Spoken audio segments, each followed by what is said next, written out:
I am delighted and excited to welcome Rose E. Wang. Rose E. Wang, she is a fourth-year PhD student at Stanford University, advised by Dora Dembski and Noah Goodman. She works on natural language processing, NLP, and education applications, and is gratefully funded by the NSF Graduate Research Fellowship. She completed her undergraduate studies at MIT, where she worked with Professor Joshua Tenenbaum, Professor Jonathan Howe, and the Google Brain team as a student researcher and Google Brain robotics team for her internship. She has presented at quite a few conferences, CogSci, NeurIPS, as well as iClear. Today, Rose's workshop is entitled NLP in Education Beyond Right or Wrong, Leveraging Language Models to Enhance the Learning Process. She will take questions throughout the presentation, but please submit them in the Q&A panel. Any sort of references will be shared and resources will be shared after the talk. Please welcome Rose. And Rose, thank you for joining us. Cool. Thanks for the introduction. Let me just share my screen. Cool. I hope my screen is visible. My name is Rose, and today I'm super excited to talk to you about some of the things that I've been really excited about throughout my PhD that are at the intersection of NLP and education.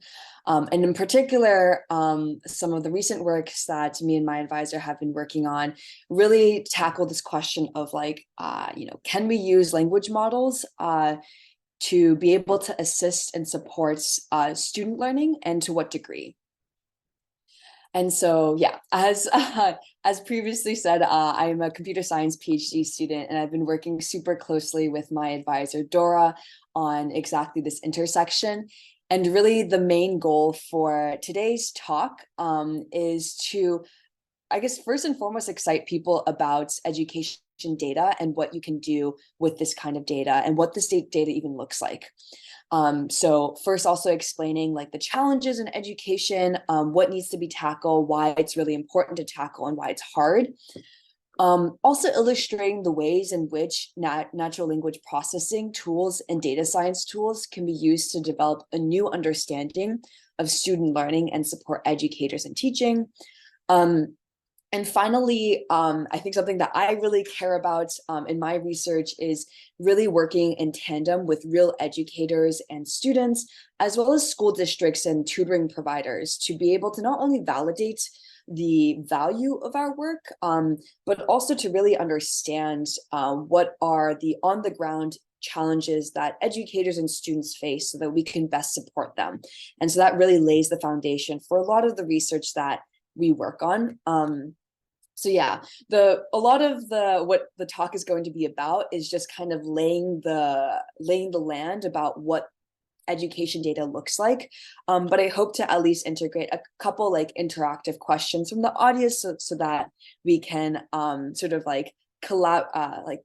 co-develop our understanding of the challenges and what solutions might be meaningful here.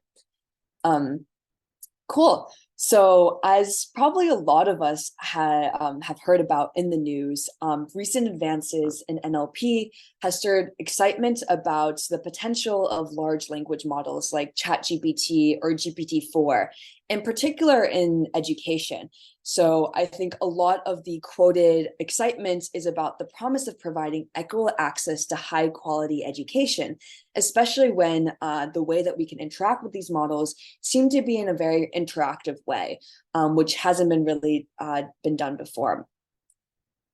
And really, these tools or these systems couldn't have come at a better time when in the United States, we're tackling with pandemic-related learning losses, seeing a significant drop in mathematics achievements, according to the National Report Card. But also historically, we faced a huge challenge was trying to deal with a shortage of certified math teachers. And this has had real world repercussions, such as either needing to cut out certain parts of math education in the K through 12 setting, or also hiring untrained educators. So before we can start thinking about maybe how language models like ChatGPT or GPT-4 can fit into the world of education data, I just wanted to give like a very, very brief overview of what even a language model is, before we can think about, how it can even support educators, students, and researchers. So as maybe some of us have already interacted with ChatGPT before, ChatGPT is a language model that can take in your messages or your text input and be able to respond to that, to those messages in a coherent way. So for instance, I could ask ChatGPT or type into ChatGPT, like, explain to me what a large language model is, and it'll be able to respond with an explanation. I could also instruct it to say, design a course syllabus on LLMs, and it'll be able to also respond appropriately to that instruction. And it seems like it can also provide me feedback if I make a mistake on, let's say, a math problem. Like I write 1 + 1 is equal to 1, and it'll correct me saying, like, actually 1 + 1 is equal to 2. So with all of this, I think this like multi-purpose, seeing that we can generate a lot of like coherent text in so many different settings, I think this is exactly where people like Khan Academy or Duolingo are very excited about the potential use of these models. But things I want to flag is that a lot of what these models capabilities is limited to is that it's limited to the modality of text. So I think switching kind of gears and thinking about what exactly the role of teachers play in our formal education setting, this is where I would love to kind of hear from the audience, like, I guess in your experience, like, what exactly is a teacher? So like, what role has a teacher played either in your own education or just generally in anyone's education? And how exactly does a teacher support students when it comes to in-class work or outside of class work? I believe, let's see, you can put your responses in this Menti poll, and I'll switch my screen so that you can see the results. Let's see.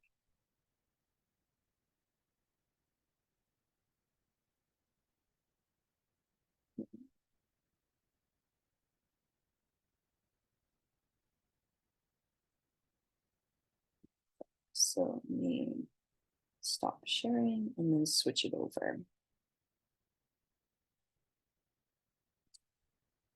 Cool. Okay.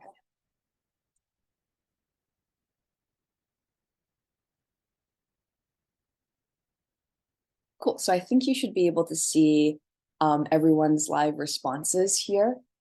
Cool. Yeah, I see like motivational, role figure, facilitator, organizing material, mentoring students.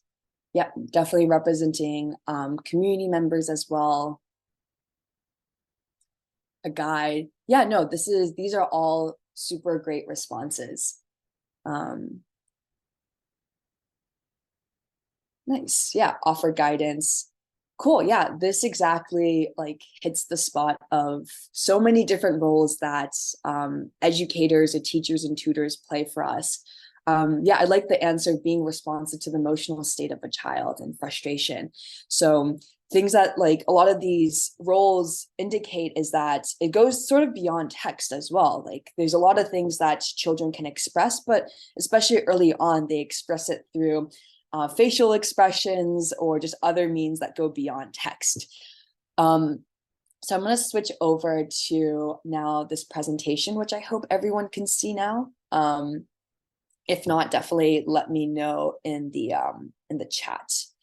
But yeah, so as we had seen just before in the poll, teachers play just so many different roles and functionalities in a given day within the classroom, outside the classroom. And hopefully some of these ideas that I popped in onto this slide also reflect what we had just seen in the poll.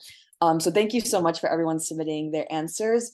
And the reason why I wanted to kind of run through this activity is that I think one really common fear, especially when we're reading these headlines, and especially when really large companies like Khan Academy that have very established platforms are partaking in the potential of automated tutoring, is this fear about like, will these models or will these NLP systems replace teachers? And I really hope that emphasizing that these models really work in the modality of text and do not take in like visual inputs, don't like, it's very challenging for them to interactively see what is going on in the classroom. Hopefully people can start to realize that this answer is no. Like there's like there's so many roles that teachers play and their undeniable importance in society. It's very non-trivial for these models to replace the holistic roles of teachers. But a lot of what my work does is that I'm trying to come up with ways in which these models can be powerful tools to augment and support the teacher, and equally powerful tools for researchers like myself in education or in computer science to be able to better understand effective learning mechanisms for students. So that's the point of what I'm going to try to talk about, which is like ways in which we can actually instantiate this objective. So I think one really exciting thing when I first got started was actually learning about the history of education and in particular ed tech, which has been really around for for several decades. So one key question that I think I got really excited about was actually trying to understand the kind of technology that powers platforms like Duolingo and Khan Academy. One really neat thing is that actually the technology is very similar to things that we've seen before, like in standardized tests, like the SATs, for doing assessment of students. So let's kind of explore how these companies are approaching the learning experience for students and how LLMs seem to be fitting into their learning ecosystem. So for Khan Academy, I think for people who haven't played too much around with the website, usually what happens is that they'll walk through students through these conceptual videos and then test students on these like pose them like a couple of simple questions and then give them feedback on it. So here, for instance, on a question like 4 times 3, if I type in a final answer of 13, it'll tell me that my answer is incorrect and that I should try again. So very basic form of feedback. Or if we look at Duolingo, for anyone who's played around with this language learning app, you might have encountered these types of like translation tasks where you have to translate from one language to another. And generally also the feedback that you get is very primitive or very simplistic, and that if you translate things incorrectly, for instance, here, like the only mistake is that this person forgot to capitalize the D in this word, then they'll just tell you that your answer is incorrect and that you should try again. So the thing that I really want to emphasize here is that a lot of these learning platforms, as well as the SAT or standardized tests that we take, really emphasize on the final answer that's coming from a student. And this oftentimes leads to a lot of student frustration, as well as a lot of funny Reddit posts that talk about like why their answer isn't correct on Duolingo. And the funny part here is that like a very small proportion of what they get incorrect is actually because of misunderstanding. And a lot of the other things is just like the reliance on being very strict about the form of that student's final answer. So really, the main take-home message that I thought was really interesting is that traditional theories about human learning and human assessments and evaluation really focus on the outcome of learning. So given your final answer, let me try to estimate how well you're doing in school or how well you're doing compared to other students, and maybe propose new problems or adapt the curriculum with respect to that. To really drive that point home, I want to kind of illustrate what that approach might look like if we apply it in a tutoring or in teaching setting. So in a very like simplistic illustration that you see here, you see that a problem is given to a student, and then we see whether or not the student gets the answer correct or incorrectly. So for instance, this is coming from a real tutoring platform that me and my advisor Dora are collaborating with. we'll see tutors pose problems to elementary school students in the following way, like, what's the value of 3 divided by 4? In a lot of outcome-driven approaches, like, we don't even think about how the student is getting to their solution. We just see that their answer is incorrect. So the student wrote 12. And what we'll see in a lot of this tutoring data that we have, in our education data, is that novice tutors will just say, your answer is incorrect. The correct answer is this. And in this case, what traditional learning theory sort of prescribes is that, oh, the student got the answer incorrectly, so it must be the case that this problem is too hard for this student. And so what will happen is that their algorithm will run and they'll say, like, let me actually propose an easier problem. So rather than 3 divided by 4, maybe these numbers are too large. I'll just ask them, like, what is the value of 1 divided by 2? And so again, just kind of driving that point home is that we're really just looking at the outcome, the final answer of the student, in order to make all of these decisions about, like, how capable is this student and what kind of next problem should we give to the student.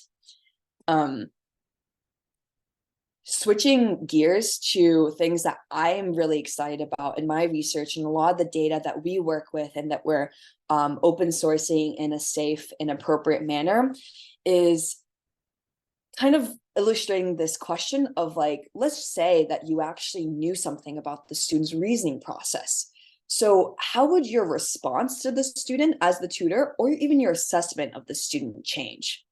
Let's say that, in this case, the way that the student got to the answer 12 was that they didn't know how to do division. Like, oh, 3 is bigger than 4. Like, I don't really know how to divide a smaller number by a larger number. So they just guessed. Or let's just say that the student actually thought, oh, like, the question is just 3 times 4. So of course that's 12. My question, or maybe my rhetorical question to everyone, is whether or not you would still respond in the same way that this tutor responded to the student if you had known about the process or the reasoning process. I think the reason why it's rhetorical is I think probably most of us will say that we wouldn't just correct the student and then propose a new problem. We would be a little bit more sensitive to the needs of that student. And also probably respond in a more caring manner other than just saying your answer is incorrect. So for instance, in the first case where the student might have not understood, like, how to do division, we might say, like, oh, let's walk through an easier problem. And here's an illustration. Let's think through this with a pie chart. Like, how would you divide pi into, like, 4 different pieces? Or in the other case where the student might have misunderstood the question, I might have said, not quite, like, here we want to do division and not multiplication. Could you try again? And so I think this example really illustrates a lot of things that I'm very excited about. And I think NLP and data science plays a huge role, which is challenging traditional learning paradigms to be able to focus on rather the process of student learning. So how can we actually use their reasoning processes to estimate their learning progress, being able to support the teacher when responding to students, and so on and so forth. So maybe here I'll take a pause if anyone has questions, because this is really sort of like the crux of where I think NLP and data science fit in. Since NLP, like now, since we're looking at process data, that involves a lot of language understanding and being able to act in the space of language. And on the flip side, for data science, when we're working with numbers, it's actually trying to quantify those insights from raw language data.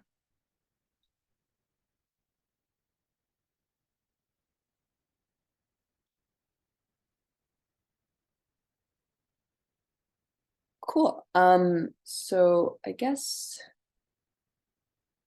I'll wait for a few seconds if anyone has a question. Otherwise, I can just continue.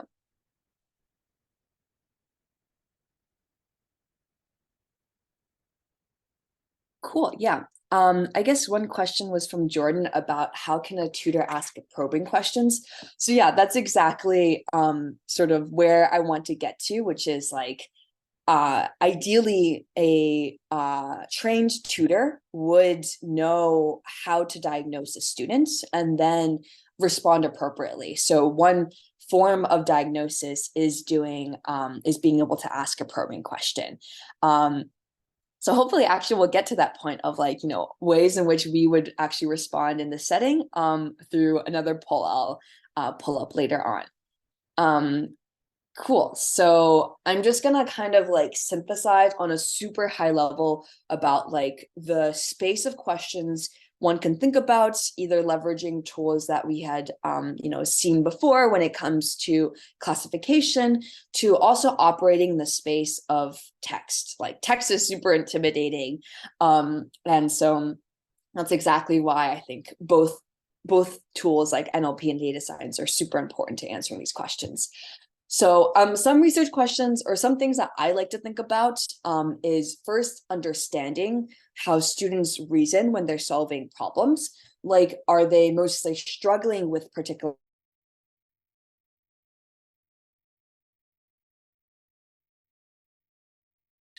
and similarly also trying to understand how teachers reason when they are teaching. So what are teachers thinking when they're trying to teach a student or when they're trying to also address student misconceptions and mistakes? Another thing that I'd like to think about is how, in what ways can we actually support and facilitate, student reasoning or teacher reasoning through the means of feedback? Feedback can also look like in many different forms, and I'll illustrate one form of feedback in I guess in the upcoming slides of what we've been looking at. And then finally, it's to do evaluation and assessment. I think this question is super important. So how can we assess student growth through proximal measures in their reasoning processes and not just rely on sparse signals like through standardized test scores? So what I mean by this question is like, how can we basically look at, let's say, a transcript of a student or a transcript of a tutor or a teacher and say, this teacher seems to be improving in the ways that they're teaching their students through the language use that they have, or on the flip side, it's like trying to measure whether or not students are engaging better with that teacher and whether they're learning also effectively through their language use.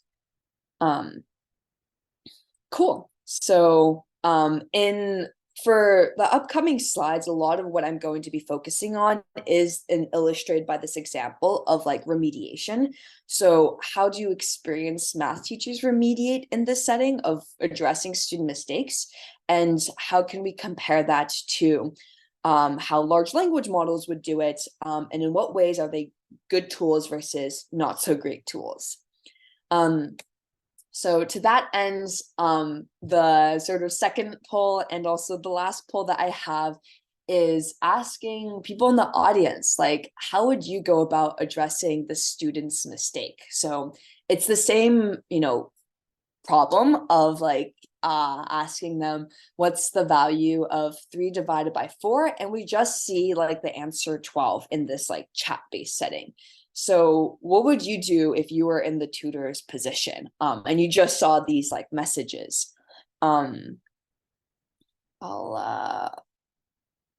maybe give people some time before flipping over to the poll.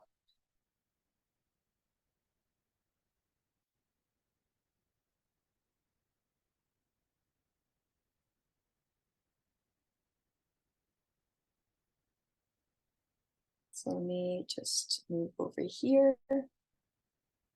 And then, cool. So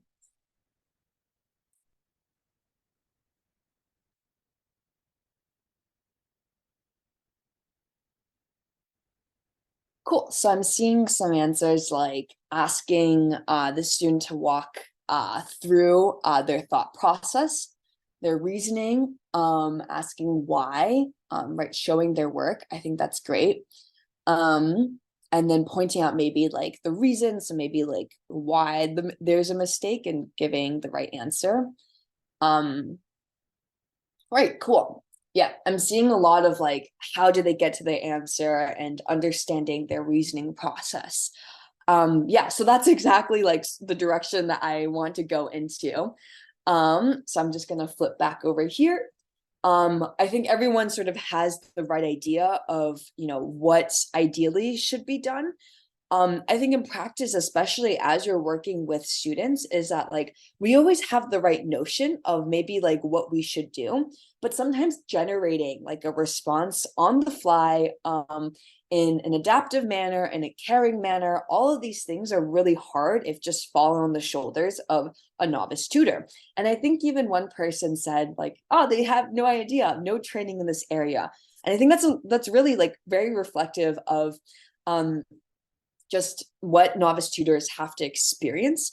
And as I illustrated before, there is a shortage of really experienced certified math teachers. So figuring out maybe a solution that can provide still students a good learning experience, as well as being able to teach novice tutors how to better teach, is super, super critical. And that's exactly where we're going to be heading towards in the next slides. So what I'm going to be talking about is a very specific work.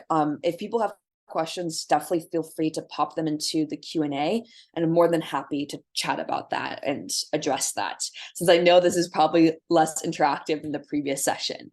But yeah, so this is a recent project called Step-by-Step Remediation of Students' Mathematical Mistakes that I've worked with in collaboration with education researchers, NLP researchers, and people in economics. So yeah, excited to talk about this. So as we had previously illustrated at both in the poll responses as well as some of the qualitative examples that I'd shown you, novice tutors we just struggle to effectively address student mistakes. And oftentimes we'll see these kinds of responses of a student makes a mistake and they'll just directly say what the answer is. And really, this is not really on them. It's just that they've lacked specialized training from that compares to professional educators, especially when it comes to interacting with younger students. But what ends up happening is that they fail to seize these prime learning opportunities, especially when mistakes are made. And prior works highlights the importance of producing not only useful responses, but also caring responses. This really resonates with some previous answers that people had submitted in the poll, where teachers really play the motivational and caring role, as well as just like beyond just communicating like math content to students. So the real question is like, how should we scale high quality tutoring? Tying everything that we've sort of seen together, there's maybe two extreme responses. One is like, we should just hire more experienced educators to either replace or train these novice tutors. But of course, we're aware of very practical constraints. Like, it's very expensive for any one tutoring program across the nation to be able to do this. And there's a limited pool of educators that we can actually pull from that will also have the time to train other tutors. We have the other end of automated tutoring, which I've sort of shown as, one maybe promising approach, but a lot of NLP research, not only of recent years, but also in the last couple of decades, have shown that these models are pretty unreliable. So they have unreliable subject knowledge in mathematics. They are kind of unreliable when it comes to pedagogy as well, since grade level really matters a lot when you're tutoring or when you're helping teach a student. And they suffer from this problem of hallucination of just saying wrong things. So like it could be wrong information about a concept or about like where the mistake was made in a student's solution. So really what we're trying to get at is, what might a best of both worlds approach look like? So some questions that we answered in this research study that we conducted was, first, let's start from the human's perspective. Like, how do experienced math educators approach remediation? So like, how are they even thinking about addressing student misconceptions? And then looking at a comparative study of how do original novice tutors compare to models, compare to experienced math educators. And finally, it's looking at a combined approach of like, what might that look like in this remediation setup? So what had basically happened in this study was that me and my collaborators worked very, very closely with a handful of experienced math teachers from different states. And we co-developed this benchmark, or this like framework for thinking about remediation with these math teachers. And what we'd found was that when math teachers see that students have made a mistake, they usually go through the following steps of first trying to infer the type of error that the student made. So here it might be like, oh, the student has the right idea, but isn't quite there at, answering with the correct, I guess, with the desired outcome. Then determining maybe a strategy and an intention behind the strategy of how to remedy that, that issue, before finally generating their response. So notice how, like, in the previous poll, when I was asking about how people would respond to this student, a lot of people came up with really good strategies about how to respond. But I think a really challenging problem is actually generating the appropriate response. So this final box C in full text to the student that you're working with. And so some things about this data that we plan to also open source is that this is coming from real world chat data happening with 1st to 5th grade students working in mathematics. It's also coming from a school district that is specifically trying to address achievement gaps and pandemic-caused learning disruptions. And a majority of these schools are also Title I schools. So we really hope that this data set, or data that we're going to try to release soon, is able to at least provide a really strong foundation for NLP researchers and data scientists who are excited about closing equity gaps in education. And we also collaborated with a bunch of expert math teachers from diverse demographics who also have a lot of teaching experience and taught in a lot of different settings. So we hope that also this the data that we've annotated with the labels, etc., are also really useful with that design intention. But yeah, so this benchmark has basically a lot of really interesting classification tasks. So one task is being able to classify the type of error that the student has made, where the labels are error types. So maybe combining things that you've learned in the previous session with now this very like raw text setting is being able to classify whether or not a student seems to have guessed the answer, maybe misinterpreted the question, or might have made like a careless mistake. The second task is also another classification task where now you're actually trying to classify the type of strategy or intention that would be appropriate in that particular conversation setting. So you might want to classify like, oh, should I be explaining a concept or should I be asking a question in this setting? And similarly for the intentions as well. Yeah. And so a lot of the things that we did in our work was looking at how well these models like ChatGPT or GPT-4 were at doing these classification tasks, as well as trying to compare their model responses to real teachers when it comes to like actually generating a remediation response. So yeah, I'm going to focus a little bit on like the evaluation side of how we actually compare these models and maybe give a lot more like quantitative results on how feasible is it actually if we were to deploy GPT-4 in the setting of Khan Academy or Duolingo.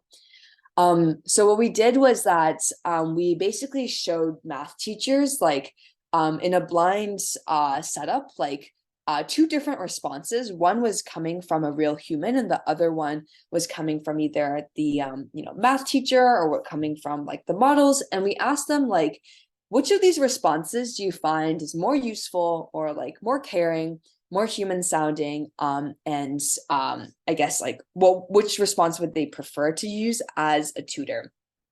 And what we had found was that in general, on the first row here is the experienced math teachers. In general, the experienced math teachers were rated the highest across most of the dimensions. Then models like ChatGPT or GPT-4, where they had no human help, like no human input. So this kind of shows like, okay, maybe models would not be a very feasible option, at least by themselves. However, we also looked at if we actually provided help to the model, like what if a human had told them, like, what's the error type? Like, what error did the student make? Or what strategy should you use? Like, I want to ask a question here. Or maybe information about both things, like the error type and the strategy that the human tutor wants to use. And what we found was really, really interesting. So one thing was that in general, GPT-4 was the best performing model out of all of the models that we have. But in particular, when we provided information about the strategy that a tutor wanted to use, it performed very, very well. And surprisingly, it also beat experienced math teachers on the dimension of not sounding very robotic. So the human soundingness of GPT-4 was actually better than the human soundingness of these real expert math teachers. And in particular, we saw, GPT-4 improves a lot with human guidance. And I think that's a really critical component that gets at like this combination approach that I really want to emphasize here. Right, so that's sort of like the key takeaway from a lot of the quantitative results that we have. And we also plan to release these quantitative results if people are interested in actually analyzing the like numerical values with respect to the raw text responses that we got. And maybe just to illustrate just like the diversity of data and how rich education data is, I wanted to walk through an example of like what an expert math teacher says in a particular conversation setting versus what GPT-4 might say in this setting with varying supervision.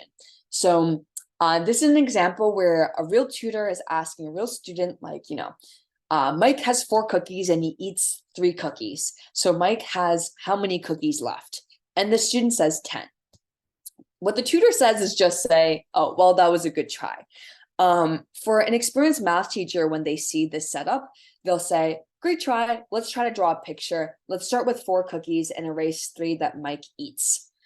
If we ask GPT-4, GPT-4 would kind of just immediately tell the student what the right answer is, which is pretty similar to how tutors already respond to students. And hopefully if people remembered like the previous example that I had shown with ChatGPT, this is very similar to how ChatGPT also responded to my mistake of 1 + 1 is equal to 1. For other GPT-4 versions where we provided it the error from the tutor or the strategy identified or both, we see a lot of variations in how the model responded. So like if I had, and they all kind of reprompt the student to try again at the question. So if I provide the error that the student made, GPT-4 will respond something like, okay, let's start concretely with the number 4 cookies, and then let's subtract 3 from 4 and determine how many cookies he has left. So they start to be very specific to the problems and the numbers of this question. If we provide a strategy to this model, the model tends to abstract away the details about how to apply the strategy to the problem. So here, they won't mention the numbers, but they'll say like, here's the steps that you should follow. And finally, if I provide both the error and the strategy, the model will kind of combine both approaches of mentioning the concrete numbers as well as the strategy that the student should apply. Now, I'm not saying that any of these approaches is better or worse than each other, but what I am saying is that trying to highlight again that education data is super, super diverse. And so the challenge of generating a simultaneously useful and caring response is pretty non-trivial, and that's sort of at the crux of NLP and education research, is like being able to evaluate this robustly and come up with good frameworks for generating good responses. Right, so some main takeaways: education data is super, super rich. Our work just highlights just one way in which NLP and large language models can be used to be able to remediate student mistakes. And we are releasing this data set that incorporates a lot of the information that I had shown before. And we really hope this to be like an invaluable resource for others to be able to, simultaneously like do research in this space. And again, like with the evaluations of large language models, we showed that LLMs alone struggled to be able to generate useful and caring responses. But when combined with human supervision, the quality of these responses can significantly improve. Yeah, so if people are also similarly excited, me and Dora, we're teaching this course called Empowering Educators via Language Technology this fall quarter. We're planning to launch our course website with a lot of the resources and collabs that really delve into the space of like NLP and education. So hopefully that'll give you a much more concrete sense of like tools that you can use, questions and evaluations that you can do. And this was just trying to set up the foundation of like why education is super exciting, why NLP makes sense. I kind of just wanted to end this talk on this really nice quote that I found, which is really highlighting the process-oriented view over the outcome approach. So this quote is, if you can listen to children and accept their answers not just as things to be judged as right or wrong, but as pieces of information that may reveal what this child is thinking about, you will have taken a giant step towards becoming a master teacher rather than just a disseminator of information. I think this quote really embodies a lot of the research principles that we're excited about using. And so hopefully people are excited about this as well. Cool. So I think with that, I'm more than happy to answer any questions. I know this is less interactive, but hopefully I'll be able to send over some resources to make a lot of these questions concrete. Rose, thank you so much for sharing your expertise with us. And actually, it was quite interactive because of your, questions that were interspersed throughout. So I think it was great. And I'm seeing the audience members liking the presentation too. With respect to questions, most of the questions are in the Q&A panel, but there were a few that I saw in the chat. So I'll try to incorporate those as well. But we'll start with the Q&A panel. So I'll start reading the question and you can provide an answer. So one of the first questions that was received is NLP a type of unsupervised machine learning algorithm, or is it built on several unsupervised machine learning algorithms? Right. I think that's a wonderful question. And I think my very high level response is that NLP can be used in a supervised fashion. So we had seen before, classification is a very standard task. So it can be framed as a classification problem, but you can also train things in an unsupervised way, or also do unsupervised algorithms. So just as a few examples, and I hope that soon we'll be launching our course website that can delve into all these different algorithms. But if we just frame things on a classification standpoint, I had given an example of like classifying the student error type. So you could imagine what NLP does is that it takes in that text data and then it outputs a vector, like kind of just like summarizing what was happening in that text. And you can run a classification algorithm, just training that model of saying like, this text is representing this type of error or it's representing this other type of error.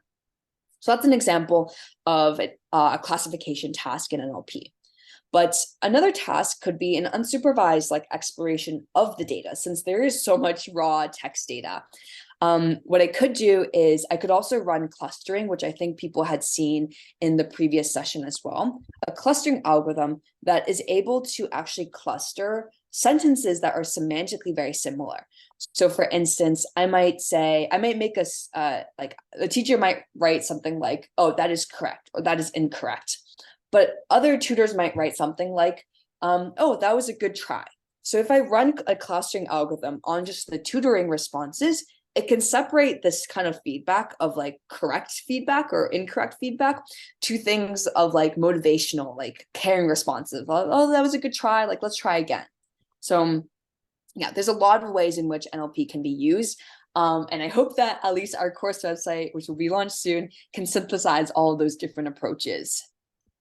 That's great. And you know what, this also reminds, I think, some of the audience members about one of the other earlier presentations about sentiment analysis in the sense that there was a particular library that was called that highlighted information related to trying to determine emotion out of some of the text as well.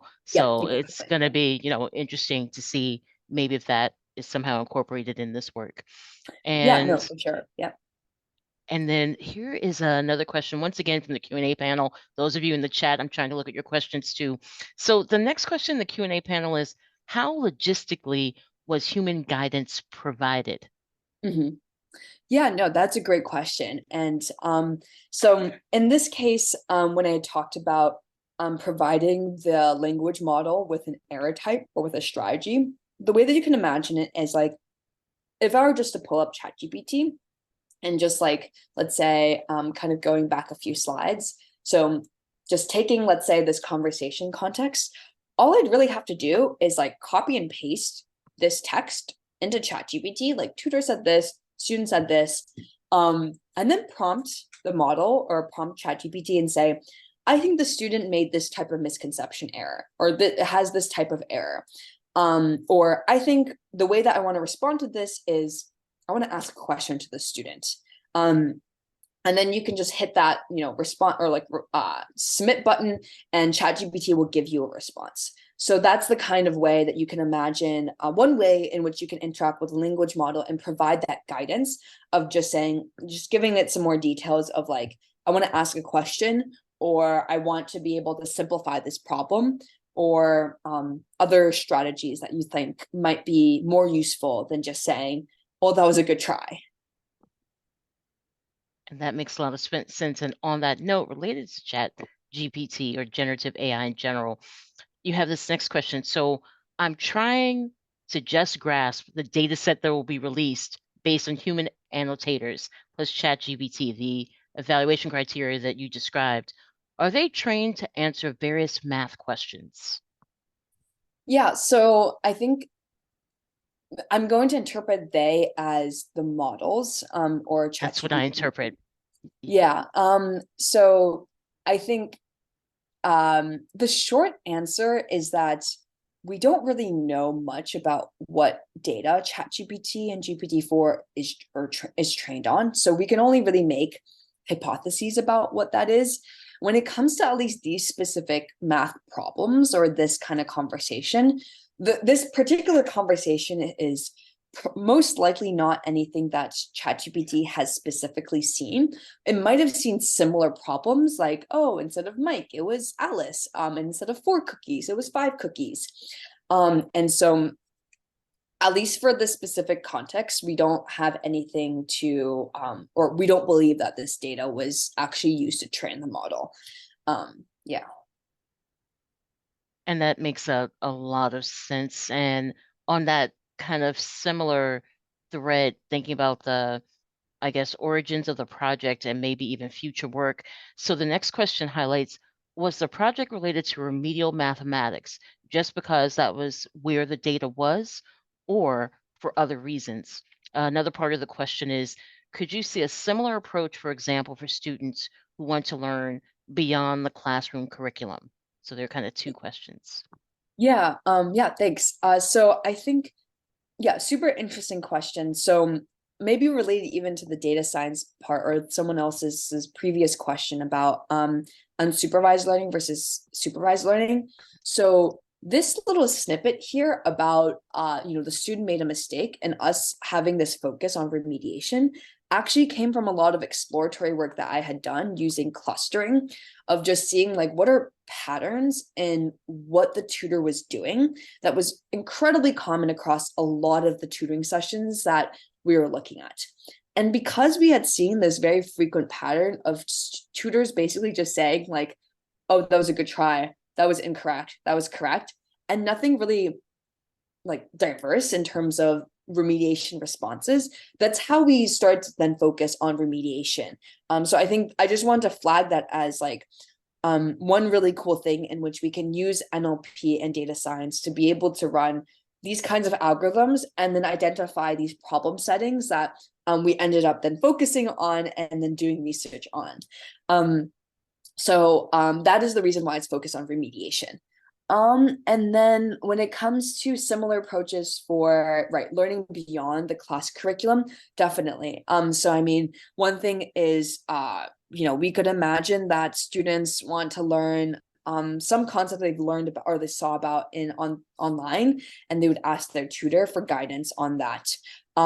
in that kind of case, I would imagine that, the learning process still looks very similar, right? Like I would make mistakes if the tutor asks questions that I don't really quite understand yet, because it is outside of my curriculum. And you can imagine the similar remediation process to also apply. One thing I do want to flag, and I think this is the exciting part of education, is that there's so many other parts of this learning process that we didn't even get to explore in detail. So for instance, in education, people are also really excited about how tasks or how problems are even introduced to the classroom. So how are you framing the problem? How are you motivating that problem? Why should we care about division?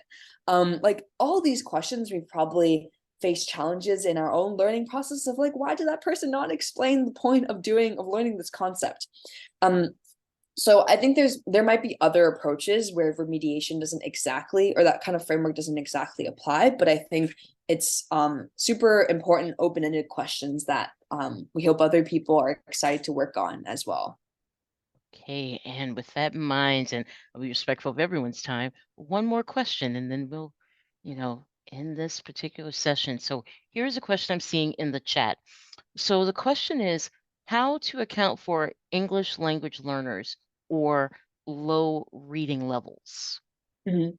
Yeah, I think that's a great question. I'll just maybe just to frame it in the bigger picture of education data. The education data, of course, that you had seen here is all focused on elementary school mathematics. Right. What I didn't show here, though, is that there's a lot of data in English language arts, or other reading or reading focused classes, or even in language learning. There's so many, or sciences, right? There's so many other classes that we just take in our K through 12 standard curriculum, or even outside.